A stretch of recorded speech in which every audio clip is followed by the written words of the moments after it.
IVM. Hi everybody, just wanted to ask everyone for a quick favor. We're running a brand survey right now and would really appreciate it if you could let us know what you think about the advertising on IVM. Go to ivmpodcast.com/survey and do let us know. As part of this, we'll be selecting 10 random participants and sending them some IVM swag, so do fill out those surveys.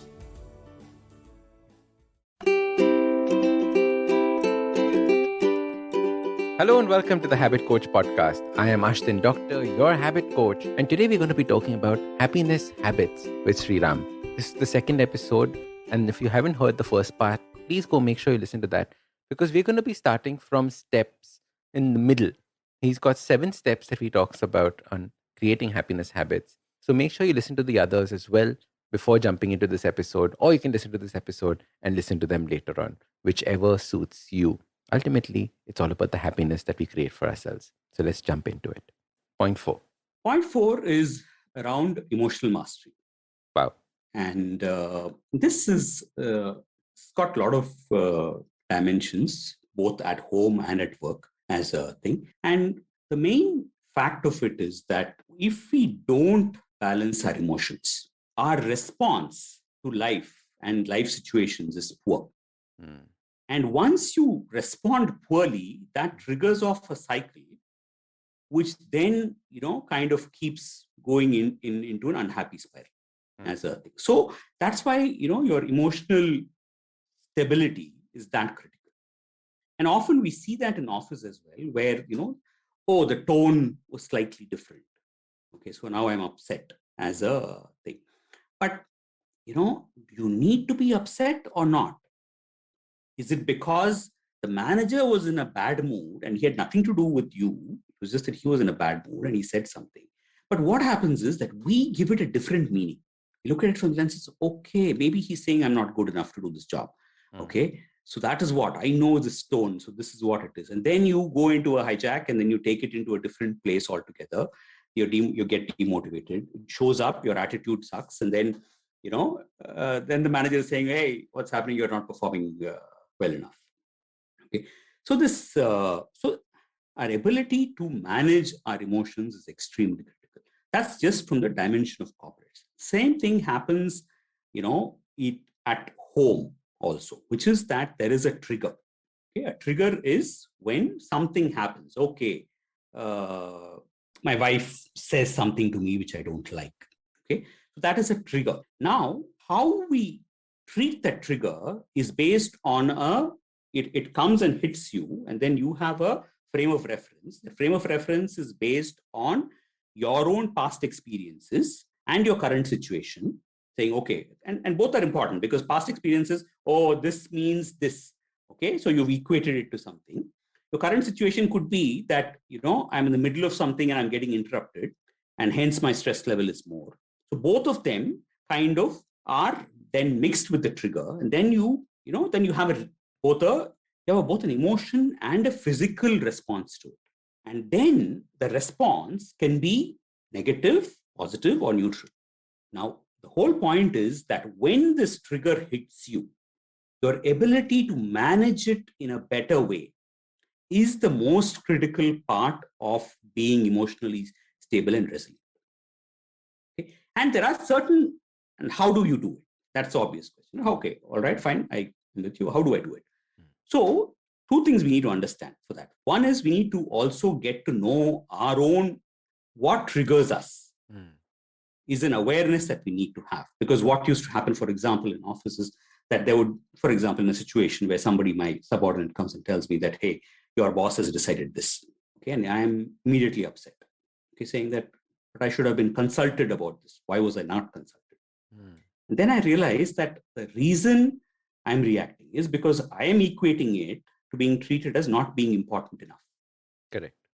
But in reality, that situation could have a different frame where my boss has not even thought of it that way. He's thought of it from a completely different way of saying, okay, this needs to be closed urgently, and hence I'm taking a call. It had no connection to me whatsoever. It was just logical, saying, we need to decide. I think this is the best thing to do. Let's go with it. But when it came to me, that trigger got interpreted differently, and then I started reacting. So what triggers you? What are those common things that irritate you? What puts you off? It could be a shift in the tone. It could be things, because we are interpreting it in a certain way based on our own, life experiences and our own, situations. So that's the first thing. If you know what triggers you, so what happened after that was that once I got this message saying, hey, this is how I'm interpreting it, then the next time it happens again. But then the next time I know, oh, okay, it's possibly because he has some other, kind of thing, and let me talk to him sometime. Excellent. Absolutely no negative, kind of reaction at all. Okay. But that came out of awareness and, being able to see it in a reframe. Correct. Okay. So this is a critical thing of saying how can I get to know my triggers and then use it to reframe the trigger in such a way that I don't need to think. Because what I realize is that every time you react negatively, what will happen in this person told me, I got angry, I spoke rudely, that person was the messenger, they got upset, they went and told the rest of my team, boss is in a bad mood. Okay, then the rest of the team is kind of shying away. So it is a vicious cycle, which is why we need to act on it. So your motivation should come from the fact that by misinterpreting some of these triggers, we cause damage to ourselves. Okay, that's the reason that we need to get better at this. So that's extremely important. The second frame to look at this is that we need to put a pause, insert a pause in our system before we respond, or react. Extremely critical to be able to manage emotions. Now, that putting that pause is an extremely difficult thing to do, which is where the practice is coming to be. To put that pause, you have to do a bunch of things. You have to do gratitude. When you're grateful, automatically, your mind starts looking at the good things. We are oriented naturally to be, to look at things which are going to cause us harm, because survival instinct. We've been coded that way for, it's naturally existing, but it's not valid in the current situation that we are in. We don't need that much of a negative outlook in our lives. So we have to consciously shift it by focusing on the things that we are grateful for. When you practice gratitude, you slowly put a wedge. So when the trigger hits, you put a wedge over there. That's how the pause gets created. Saying, oh, okay, when I look at it from a lens of gratitude and a positive intent, it creates a different path. And I look at it from my old perspective, it's in a different path. But as I strengthen the other path, then that's the pause. You have choice. That choice is what we need to create. And that comes from being able to pause, reframe a situation, train our minds to, be a lot more positive, and then, kind of deal with the trigger. If you're able to do these things, we are, kind of in a much better shape. The other aspect of emotions is that I am already disturbed. Okay. And I need to get out of this spiral. So then what do I do? Okay. We have to understand that this emotional, okay, and I'm talking about things where you're, in a slight on the spectrum of being slightly depressed or things like that, because that's also on the spectrum of emotions, right? Absolutely. You have to understand that it is a chemical composition in your bloodstream which has gone wrong. And what do you do when you go for treatment is they give you an antidote for that, which goes and again alters your chemical composition, but it's temporary because you're not fixing the problem. You're just, treating the symptom. But if you naturally want to deal with it, then what do I do as a thing, right? It's basically you need to counter those chemicals by doing things that will produce positive chemicals. So you alter that by looking at it and saying, okay, I am in a state which I don't like, but I want to alter it. So you go back to basics. Focus on your sleep. Get your 8 hours of sleep. Okay. Get your nutrition going. Get your diet going. Do your morning routines. Do your meditation.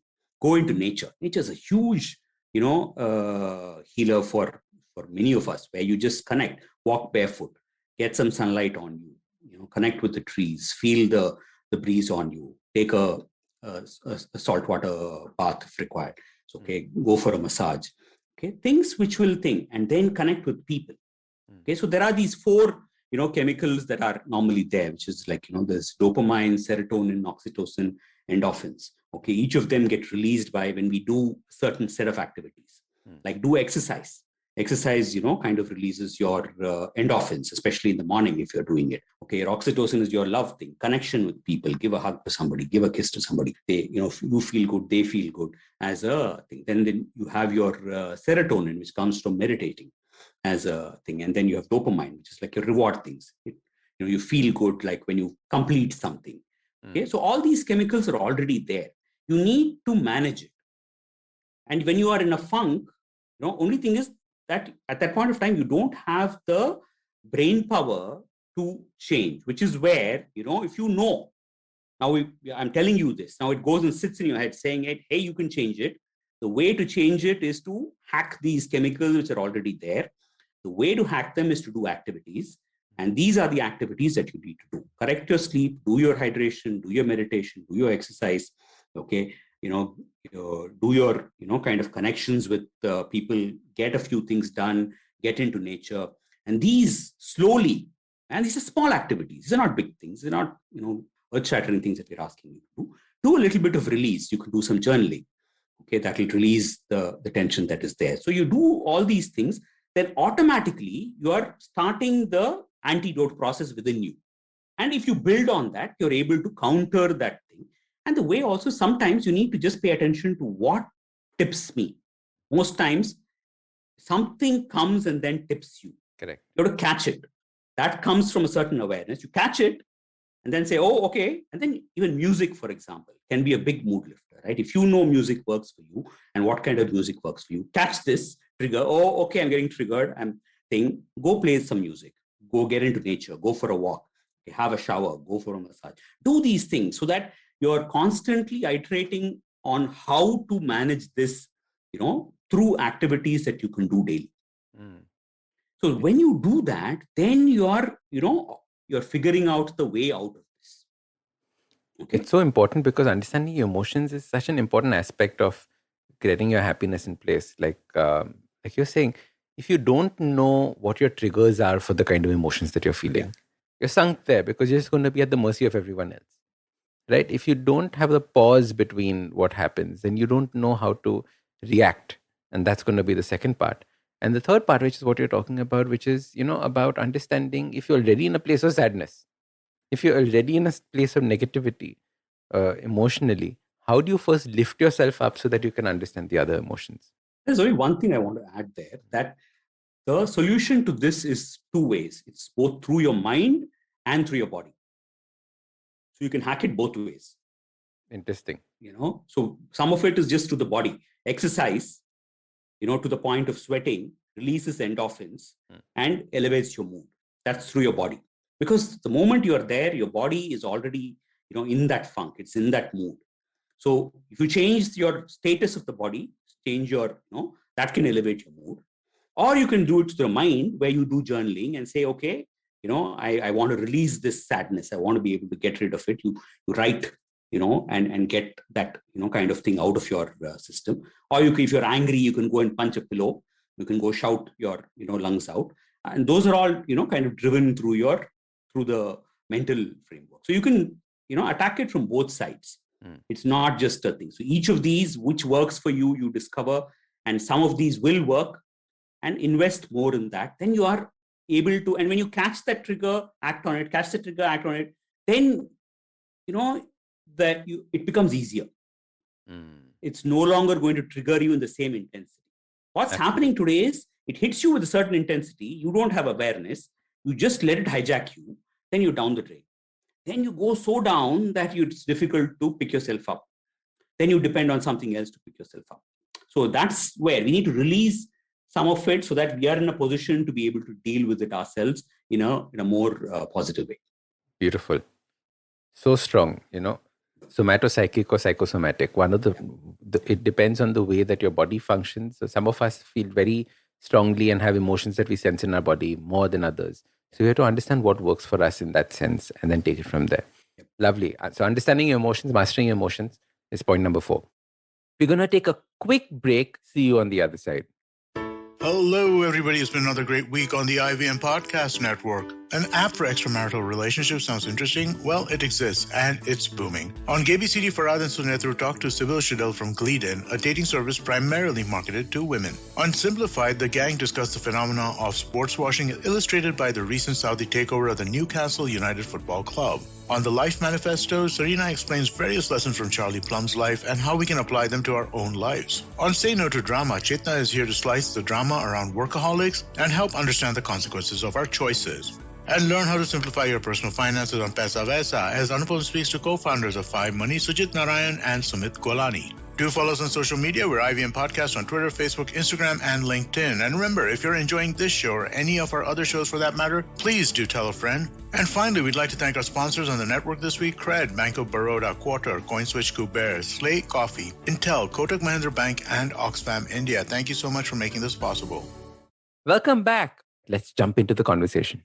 What is step number 5? Okay, step number 5 is living with flow. Okay? Wow. And living with flow is again a fairly big spectrum where we cover both life and work. And it's all about energy.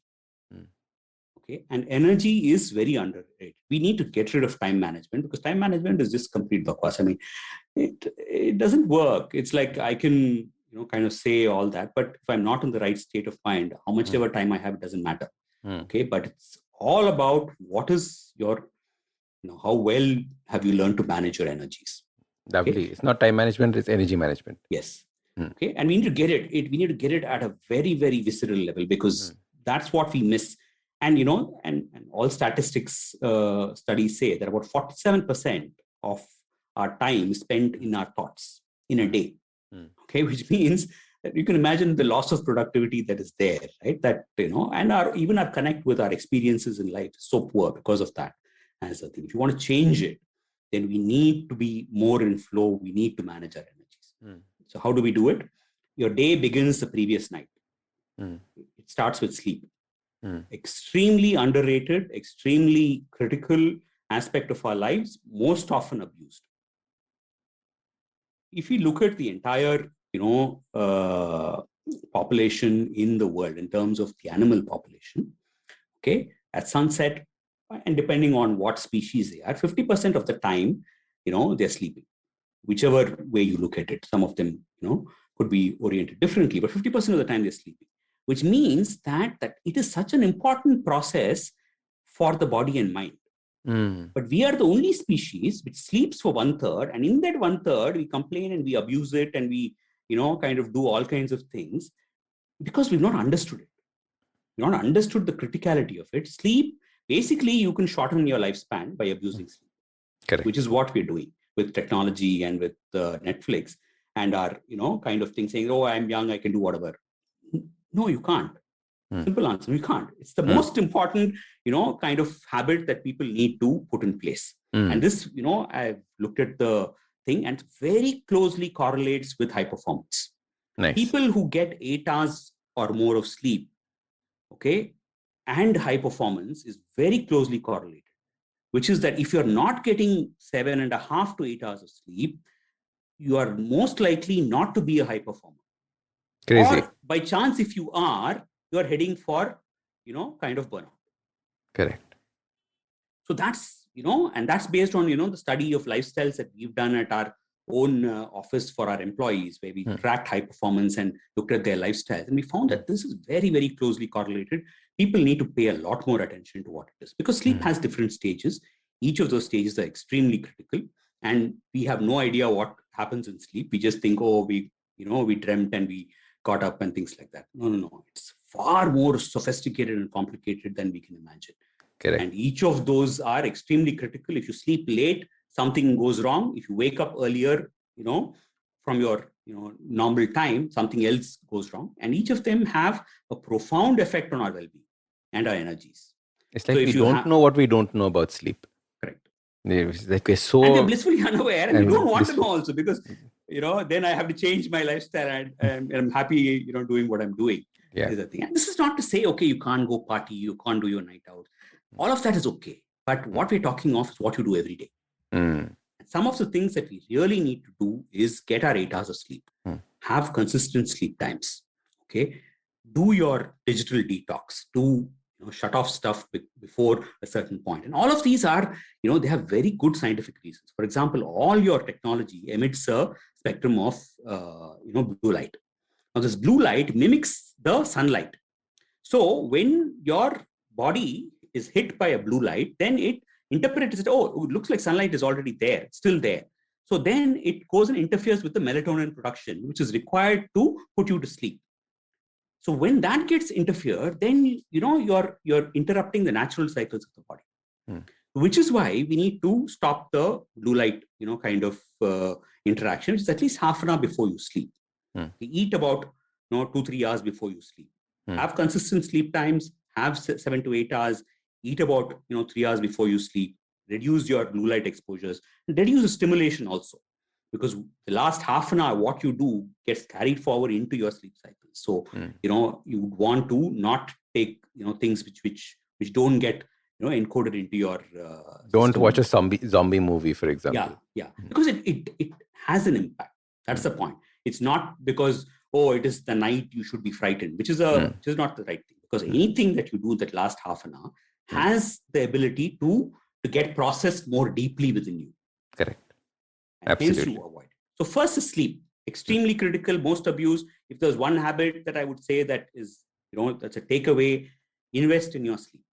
And do these things. Okay. And there are a few more things. You have to keep your room dark. Okay. You have to make sure that your temperature is at a reasonable temperature. Don't exercise too close to your sleep time. Those are all, things which will, interfere with your sleep. Correct. Okay. So sleep is the first part. Once you've gotten invested in that, and if you don't sleep well, your next day is short. Okay. So, and you keep doing it. So every day, then what happens is you rely on external stimulants to pep up your energy. You go to your caffeine and caffeine is a drug. Okay. It does, it's just a mild drug. That's all. Because you try stopping caffeine, you'll have withdrawal symptoms. Yes. That's a typical of a drug. It's just that it's more, kind of widespread and being used, and it's mild, as a thing, but it's not the right system for you to depend on, because it crashes your system. Correct. Whenever you crash, if you're in something important, you're going to degrade your energy and your performance. So that's the first thing about sleep. Second, we go into your morning routines. Set yourself up for the day. Okay. And certain things that you can do in the morning are extremely critical. Some of the things that you want to be able to do is at least invest in about 10 to 15 minutes of meditation. Okay. Because meditation rewires your brain. It has many, many benefits. In fact, we invented it in India thousands of years ago. It went to the West, got repackaged. It's coming back to us, and we're learning from that. Okay, which is all okay. But the fact is that it's still a very, very important process, and it does a lot of good for us. It in your emotional mastery, it's helpful. Okay, in your health, it's helpful. It's helpful with your decision making, because it has the ability to rewire your thoughts, and doing it consistent. But consistency is required. Consistency is required for that profound effect to happen over a period of time. Okay. Second is, if you can do some exercise, and see, there's a difference in the exercise routine. If you can do about 5 to 10 minutes of exercise where you can get your body to the point of sweating, which is that you need to do your jumping jacks, your burpees, and so on, then your body releases endorphins. And these kind of are in your bloodstream from the morning, because then your entire day, you have a feel-good thing which is coming out of that endorphin. Okay, so you want to be able to capitalize on that. Okay, and I'm not talking about the 1 hour exercise routine or longer routines, which you can do later. But this is really about getting the body to a point of sweat, which then, hydration. Hydration is critical, because through the night, your body sweats. Your body is majority water. If you don't have water, you can be without food. That's okay. But water is extremely critical. Water gives you oxygen. Again, a tall glass of water, a bottle of water. Water, extremely important for you to be able to put yourself in the breathing. Then after that, you can do a few things, which I kind of look at, which is you can do your visualization. You can do a little bit of learning. You can do your journaling. Okay. Depends on which of them you want to do. And these are not, we are not recommending anything which is more than 10 minutes. 5 to 10 minutes. You can do your gratitude practice. 5 things you're grateful for. Okay. Because what is it that by looking at it, it's not that things will shift immediately, but what did you do over there that you are reorienting? I'm looking for the good in my life. I reorient it. Okay. I do my visualization. visualization is very, very powerful because there's a system in our, kind of brain, which is called the reticular activating system, called RAS for short. And that is what you trigger with this visualization. But we have to do it right, which is that you have the right picture of what your end state is. But for visualization to work, you have to hold the image and see there are different ways in which people do it. Like the best way to do it is not to visualize somebody, you seeing yourself doing it, but you yourself doing it. Okay, saying that, okay, I want my book to be a bestseller. Okay, then I'm holding my book on a stage and seeing it being called a bestseller.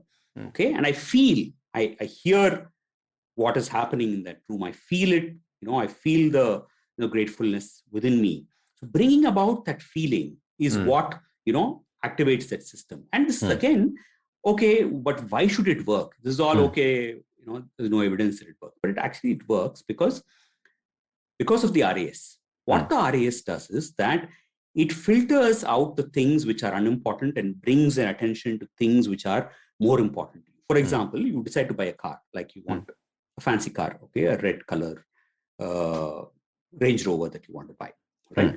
So what will happen is suddenly you will start seeing more Range Rovers on the road. Okay, it is not like those things did not exist on the road earlier, but you are noticing them now because you've made it more important for you. And that is what you trigger with visualization, which is that by making this more important to you, your brain and the subconscious mind starts looking at things which can come your way and say that, hey, this was something you wouldn't have paid attention to, but because this is important to you, maybe you should look at this. Hey, look at this, ad in the newspaper, which you would have forgotten or you wouldn't have seen. It wouldn't. So because there's millions of bytes hitting us. Correct. It's what you want. So that's how visualization works. So it's very powerful. There is a reason, because often people think, oh, this is all, just something mumbo jumbo. Yeah, mumbo. It's not as a thing. Journaling, again, extremely powerful. For me, it's worked beautifully, especially with, with in terms of releasing. I was extremely fearful. Thinking I'll go to astrologers, see, okay, how long will I live? Will I be okay? Will I be, will everything be fine in my life, and so on. And all of that was driven by fear. Okay. And one of the ways to release that fear is to do journaling, which is just to write out all the things that you're insecure about, because what we want in life is we want to control. And what you realize as you go on the happiness journey is that tomorrow you can die. There's absolutely no guarantee. There is no control. There is nothing. Okay. You are dependent on some divine intervention to keep you alive. That's all it is. Yes, you shouldn't abuse the system and say, okay, I will test divine intervention by abusing myself. But, by being fit, by being everything, doesn't guarantee you anything. Correct. There is an element of trust that you need to have in, in life. And as long as, that happens, things get better. So this, journaling helps you release anger, fear, insecurity, resentment, holding on to, not forgiving people. You're able to get rid of some of those things and you can feel that lifting off you. Actually, if you write for about 10-15 minutes and, and sometimes I even recommend that you burn that paper. If you've written really, if you want to get some real bad stuff out of you, I would say write it down. And it's a transference that happens from within you to outside. And then you go burn that. And there's again an energy connection that happens that communicates to you at a subconscious level saying that, hey, you've gotten rid of it. Nice. Okay. And as you do this more and more, there is a profound shift. Absolutely. And it's such a simple process. All you need to do is write. Correct. And you need about 10-15 minutes and your life can change. But people don't do it, right? And that's, I think, the thing. So some of the examples that really tell you that it has shifted things for me. It can shift for you, but you have to use it. You have to invest the 10-15 minutes. But if you do it, guaranteed things will change. Lovely. So like this, you create the flow for your day, the night before, the morning routine, and that itself puts a certain structure to the way that your life is heading. Yeah. And you're putting so many positive habits in that in any case, you're heading towards your happiness, right? Lovely. What is the next step? Okay, so I'm going to talk a little bit more about flow before we go on, because there's some things that you need to do around your workday. Lovely. And this is particular for working professionals. They'll find it useful. And there, the whole point of thing is we need to reduce distractions. Today, we have surrounded ourselves with distractions, and that's just killing our ability to be in flow. Okay, so first thing, get rid of all the news. Okay, all your notifications. Minimize your distraction to the extent that you can. Because what happens is this. I'll give you an example. I'm sitting in my garden, and I'm, even the slightest movement, in the garden immediately gets my attention, because it is like that movement is, is based on my reptilian brain, which is trying to say, is there danger there? Correct. Okay. Now that is what happens with notifications.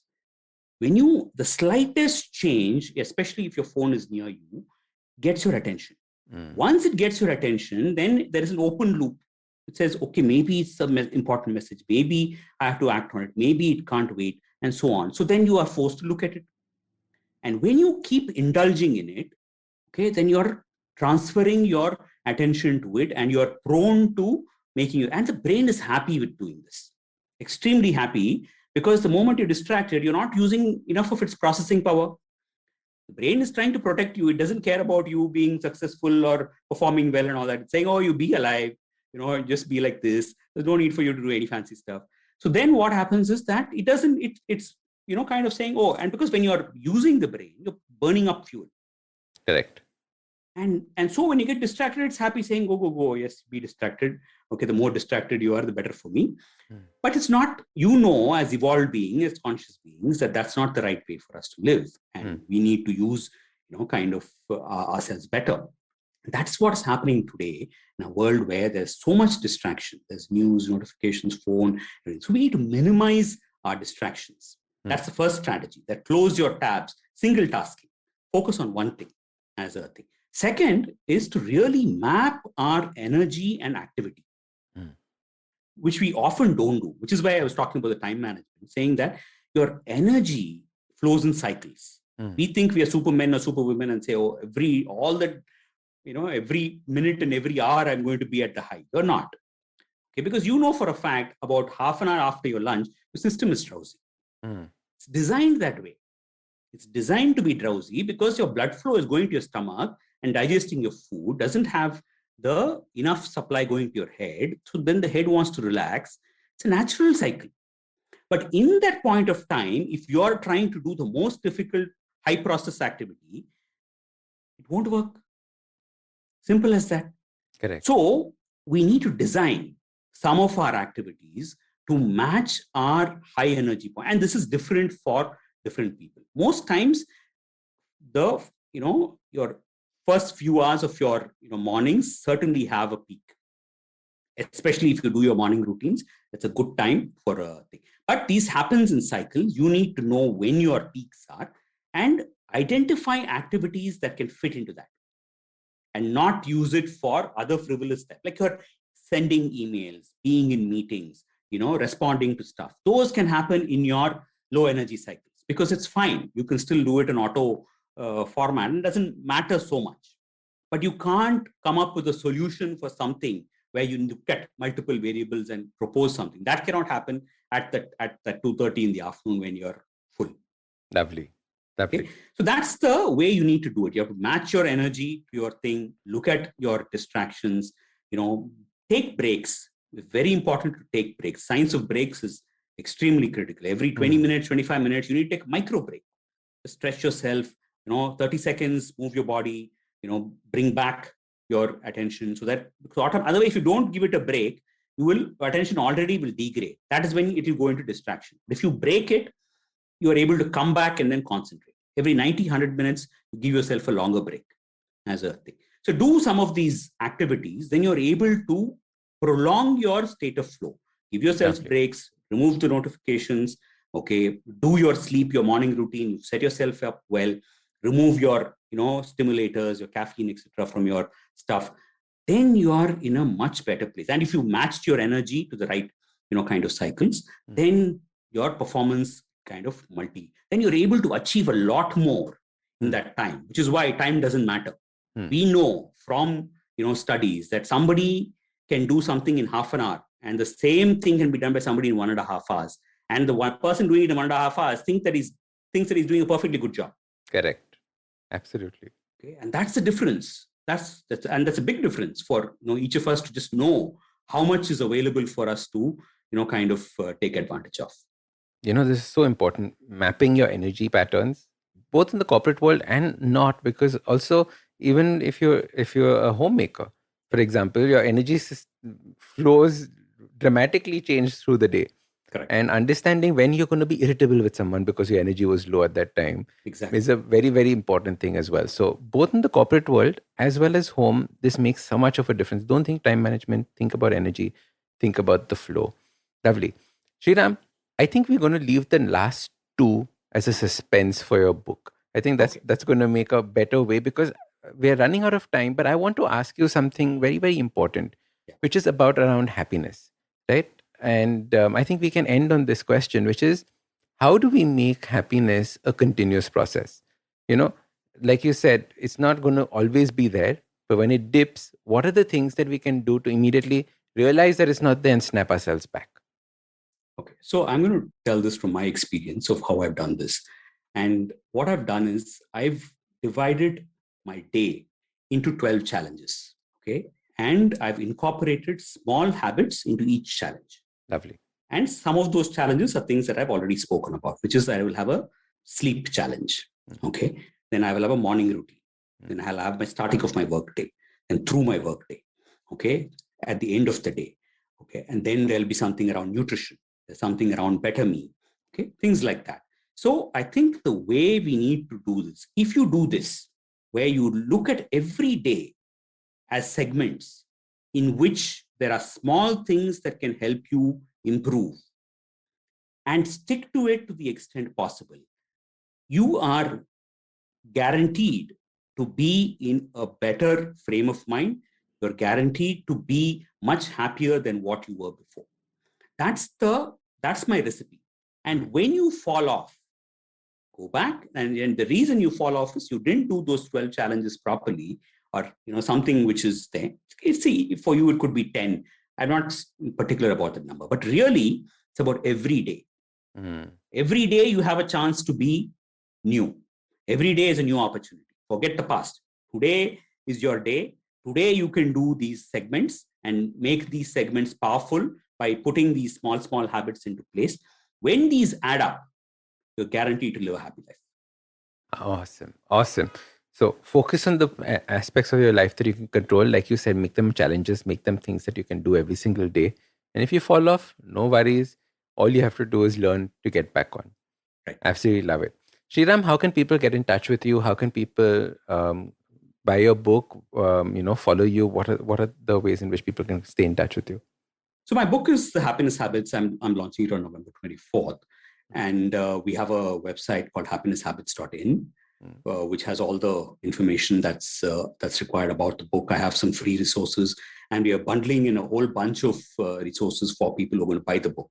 Because a lot of these things that we're talking about need some material for you to be able to track it and manage it effectively. So all that is going to be given free along with the book, because the intention is not for you to buy the book and keep it.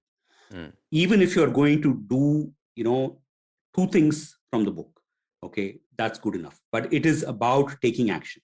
Definitely. And to enable taking action, there are a bunch of resources which we've put there. And I'm going to keep adding stuff over there so that it gives people the opportunity to, kind of engage with it better and keep making progress. So the book has all the contact, this website has all the contact information that is required. And my personal email is also available for people to reach out to me. It's srsriram.com@gmail.com. srsriram@gmail.com, sorry. So people can write into me, and and I'm happy to respond to people as a thing. So that's what it is. I hope people buy the book and benefit from it, because I do, feel that there's going to be at least a few things that people will resonate with, and it will make a difference. Superb. Best of luck.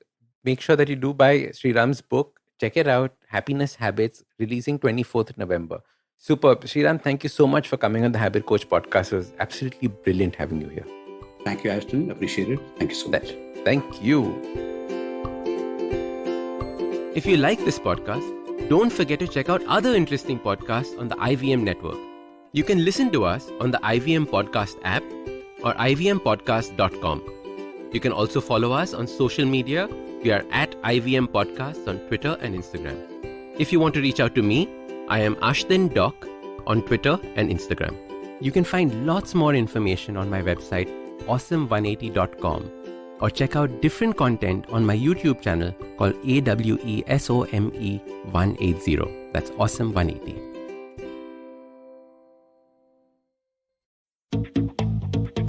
Have you ever wondered where the business world is headed? How the ways in which we create, market, and sell to consumers will evolve? Or if we'll ever go back to wearing pants while working? For answers to all of this and more, tune into Advertising is Dead with me, Varun Dugirala. Every Tuesday, as I talk to entrepreneurs, leaders, and change makers from across business, media, marketing, and beyond. You can catch all episodes of Advertising is Dead on the IVM Podcast website, app, or wherever you get your podcast from. Eventually, you'll see the end of your childhood, Get accustomed to womanhood. enjoy the experience of sisterhood, Might get to wifehood or not, choose motherhood, or not. You'll learn to define your personhood. earn a livelihood, Change the neighborhood. and get rid of the falsehood that life post-academia is easy. So join me, Natasha, And me, Ayushi, on a journey from station starting point. to station, what now? Next station, Pudin station, and hopefully, Agla station, adulthood. Fresh episodes out every Thursday.